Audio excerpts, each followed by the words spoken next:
Hey everybody! Today we're going to be making this beautiful full-bloomed paper peony flower. The supplies you're going to need for this tutorial are scissors or a cutting machine, 50 to 65 pound cardstock, a thin wood dowel to curl the petals, a glue gun, some detail scissors and pinking shears, 18 gauge wire if you want to stem your flower, and my paper bloom shaping mat and tool set, which is optional, but I've linked that below for you in the video description, and also the templates, of course, which are linked below in the video description as well. If you're using a cutting machine and should need them, I have also written out the exact petal measurements to all of the petals that I'm using in this tutorial below in the video description for you as well.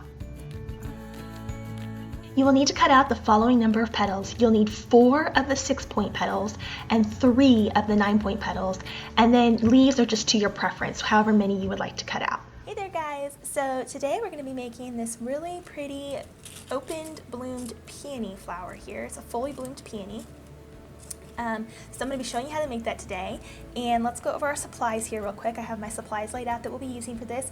We'll of course be using a hot glue gun for this project. I also use a thin wood dowel to curl my petals with. You may also want some detail scissors. I like to use pinking shears when it comes to doing the fringe of the center of the flower. You'll need of course a wire stem. This is 18 gauge wire. I also use my Paper Blooms shaping mat and tool set here. This is something I have manufactured myself. You're welcome to purchase. The link is below this video. You can get away with not using this if you do not wish to purchase, and I'll walk you through that during the process.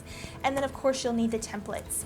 So there's 9-point petals and 6-point petals. I have 3 of the 9-point and I have 4 of the 6-point. Okay, so make sure you get that cut out, and I also have some peony leaves here which are included in the templates as well that we can add to the bottom for some extra detail and decor. So first thing I'm going to do here is I'm going to work on the center of the flower. So I'm going to push aside my petals here and just clear my workspace a little bit. And I'm using a 50-pound tex weight metallic paper here, and I'm just going to cut a couple of strips here using my straight edge tool. If you don't have a straight edge, just use your scissors, or you can use a cutting machine if you just want to cut some strips on your cutting machine. I'm just doing about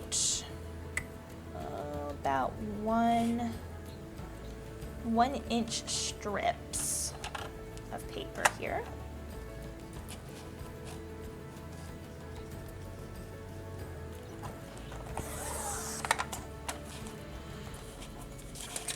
So I want you to cut 3 of these for one flower.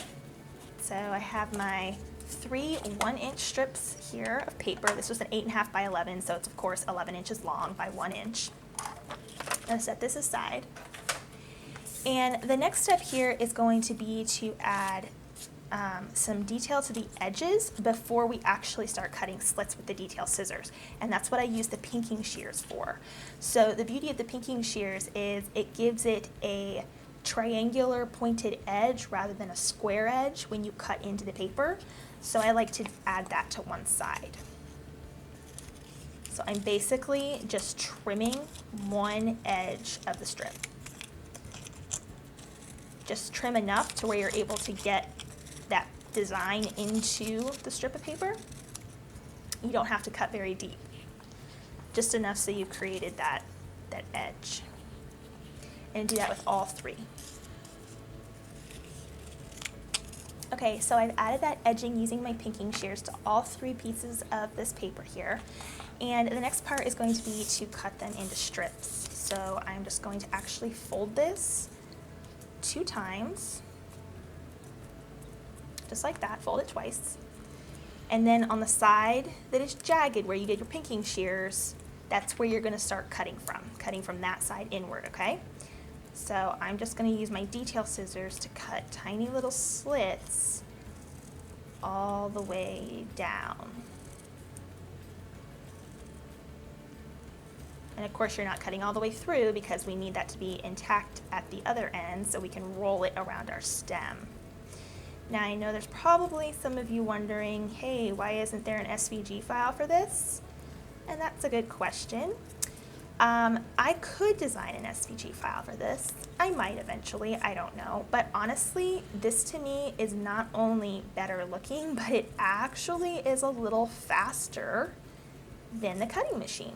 And I don't know about you, but when I craft, I'm all about kind of being efficient with my time, especially when you're doing a detailed craft like this. So I like to do it this way. And it also adds a little bit of inaccuracy to it, for lack of better expression, because when you're dealing with flowers in nature, nothing is ever 100% perfect, right? And sometimes paper flowers can look too mechanical if everything is completely perfect. So I like to leave a little room for error here in the center, the error being that all my cuts will not be perfectly distributed. And I like to kind of go back and add some little random cuts, make some of them skinnier than others, some of them fatter. And that's not something you can get as authentically if I were to do with an SVG file. I mean, you could if you put a lot of work and detail into the file, but I personally like this because then each one is going to be unique to the flower and it's not going to look like it was cut out the same time over and over again. So it kind of changes the center of the flower up a little bit. Anyways, okay, so now that we have that done, let me cut this piece here. The next step here, you'll of course do this with the other two as well, but the next step here is going to be to kind of just mess it up. So obviously you don't want to rip it, but I just like to take my fingers and I like to kind of twist. I just randomly kind of scrunch and twist, scrunch and twist, because we want it to kind of look a little bit messy. That's kind of what makes it look realistic and adds that special kind of beauty that a fully bloomed peony has. And I like to do it this way, to where you just kind of are scrunching the paper and make it look less perfect, which is kind of goes to my example that I was talking about why I don't use an SVG for this part. I do it with scissors, as it makes it look a little bit more authentic. So you should have something that looks like that, and you need to repeat that 2 more times. Okay, so now I have all 3 cut out, and the next step here is going to be to glue this around the stem. Now I want you to glue it so that you leave about 1 inch of the stem sticking up from the top. There's a reason for this, and I'll show you in just a minute. Go ahead and just start though with gluing it. I just add some glue to the stem, place it over the glue, and I start rolling. Now once you get 2 or 3 rolls down, I want you to stop there for a minute, and I want you to take the piece of the stem that's still sticking out, and I want you to bend it down. Let all the other fringe stick up around it. Just bend it down and sort of press it together. And this is just going to reinforce our center so that it doesn't slide off easily. So then you just add a little bit of glue and keep going.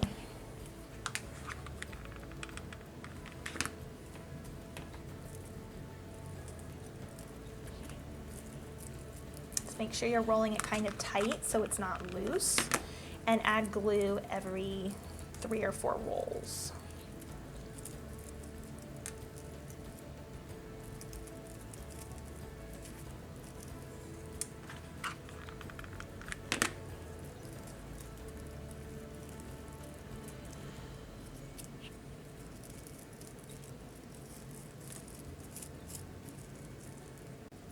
So that's the first one there, and you're just going to add the last 2 on. Just continue rolling with the next 2.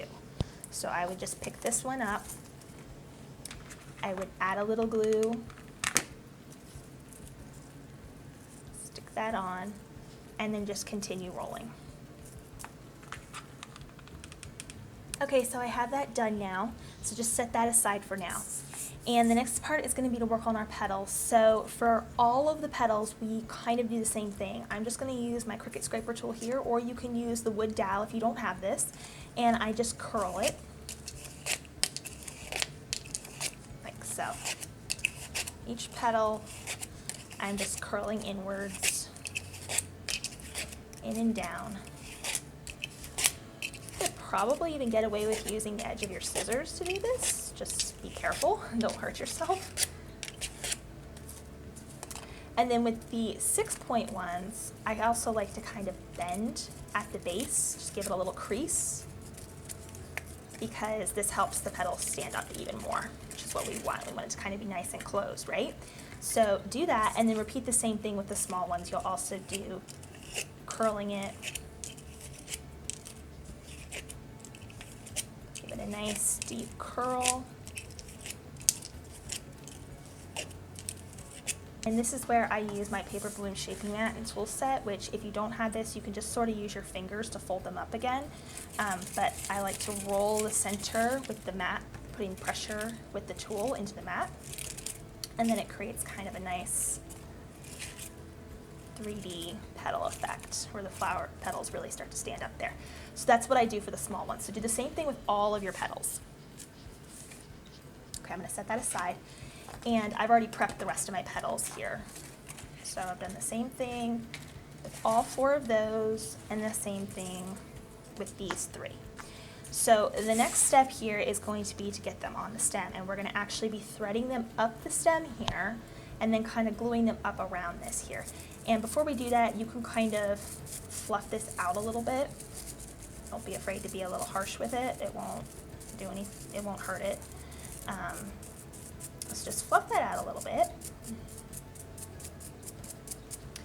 And we're going to be putting on the 9-point petals first. So if you're using just a plain wire, you can just punch it right through. I'm using a wire that actually has a little bit of fabric wrapped around it. So it can sometimes get a little bunched up and then it ruins my wire. So what I do is I just take my detail scissors in the center there and I just poke a little hole to get it started so it doesn't ruin my fabric covered stem there. And then I just poke that through, thread it up, and when you do the first one here, you're going to want to kind of make it tight around the center. So I add glue to the bottom and to the sides here. So let me just flip this over here, refill my glue gun.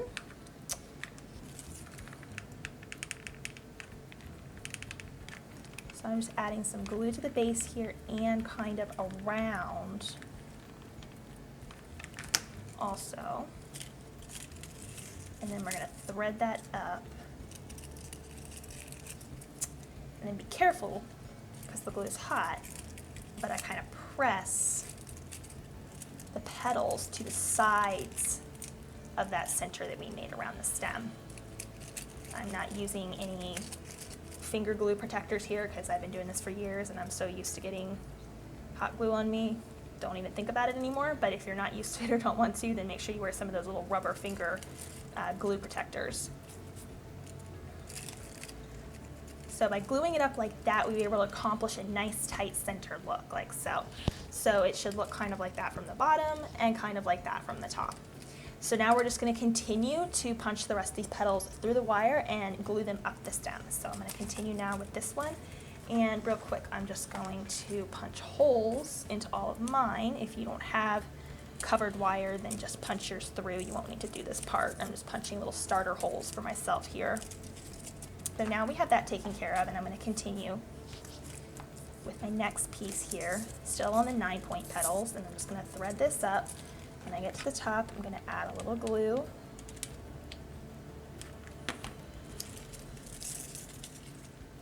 And then thread it up. At this point, you won't really be able to alternate the petals very much. You'll just kind of push it up and let it be where it is. When we get to the outer petal layers, you'll want to focus more on alternating the petals between each other. Okay. Next piece. See, it's kind of bunching my wire up there. That's what happens if I don't get a large enough hole. Okay. Next one. Some glue.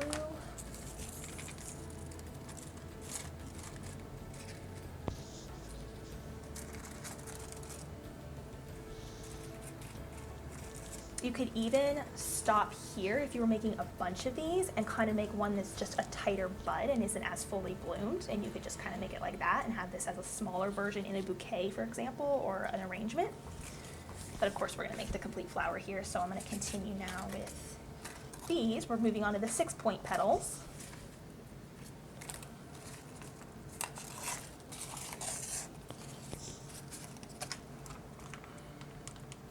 Glue on the bottom of the stem. Go ahead and press that up. Now that we've moved on to the 6-point petals, when I add this next one, you want to try and make sure that the petals for the next layer are falling in between the petals in the previous layer. This is going to make the flower look like it's blooming a little bit more, make it look a little more realistic.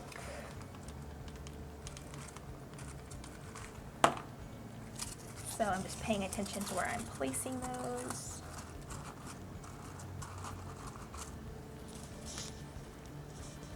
Looks like so. And then repeat 2 more times.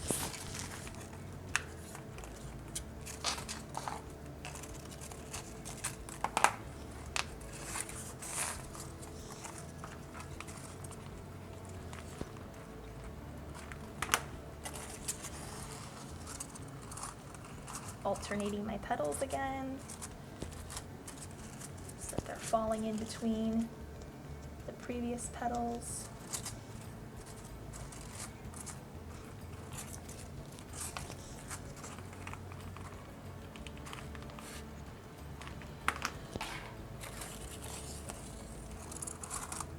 There we go. All right. A little glue strings off here. And now the peony is essentially finished, and if you want to get really fancy, you could actually add a couple more layers and just make it like really full and big. That would be really beautiful too, but I feel like this is a good overall look for the flower.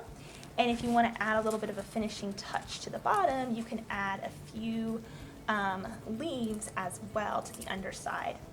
So what did I do? Here we go. I could just curl these leaves a little bit here if I wanted to.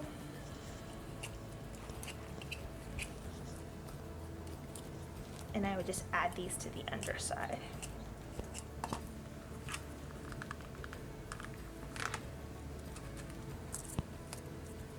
And I'm just adding a tiny bit of glue, and I'm just kind of gluing them right up against that stem so it looks like it's coming basically from the bottom of the flower.